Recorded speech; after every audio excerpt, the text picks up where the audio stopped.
अस्सलामुअलैकुम दोस्तों, मैं हूं आमिर खान और आप देख रहे हैं आमिर हिस्ट्री टीवी। एक औरत का शौहर हर वक्त किसी न किसी मेहमान को घर ले आता और अपनी बीवी से कहता, इनके लिए खाने का इंतज़ाम करो।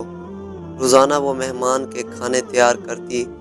आखिरकार वो रोज़ के मामूर से तंग आ गई और एक दिन रसूल पाक सल्लल्लाहु अलैहि वसल्लम के पास गई और कहने लगी, या रसूल अल्लाह, मेरा शौहर रोज़ाना किसी मेहमान को घर ले आता है और मैं खाने बना के थक जाती हूँ। या रसूल अल्लाह, कोई ऐसा तरीका बताएं कि मेरा शौहर घर में मेहमान ना ले आए।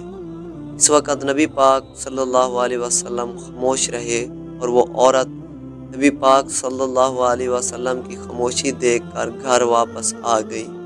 अगले दिन नबी पाक सल्लल्लाहु अलैहि वसल्लम ने इस औरत के शौहर को बुलाया और कहा, कल मैं तुम्हारा मेहमान हूँ। वो आदमी बहुत खुश हुआ और आके अपनी बीवी को बताया कि आज नबी पाक हमारे मेहमान बन के आएंगे।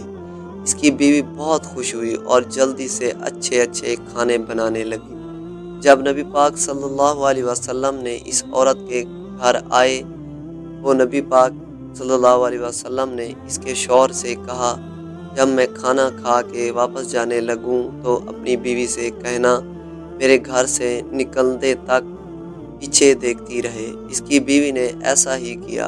जब नबी पाक सल्लल्लाहु अलैहि वसल्लम जाने लगे तो इस औरत ने क्या देखा, रसूलुल्लाह सल्लल्लाहु अलैहि वसल्लम के साथ बिच्छू, सांप और कीड़े मकोड़े सब साथ जा रहे थे।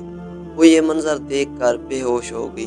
अगले दिन वो फिर नबी पाक सल्लल्लाहु अलैहि वसल्लम के पास गई तो नबी पाक सल्लल्लाहु अलैहि वसल्लम ने इस औरत को बताया कि मेहमान अपना नसीब खुद लेकर आता है और जो मेहमान के लिए मेहनत की जाती है इसके बदले वो सब वापस जाता है। वो साथ इस घर से सारी बलाओं और इस घर के सारे गुनाह साथ ले जाता है।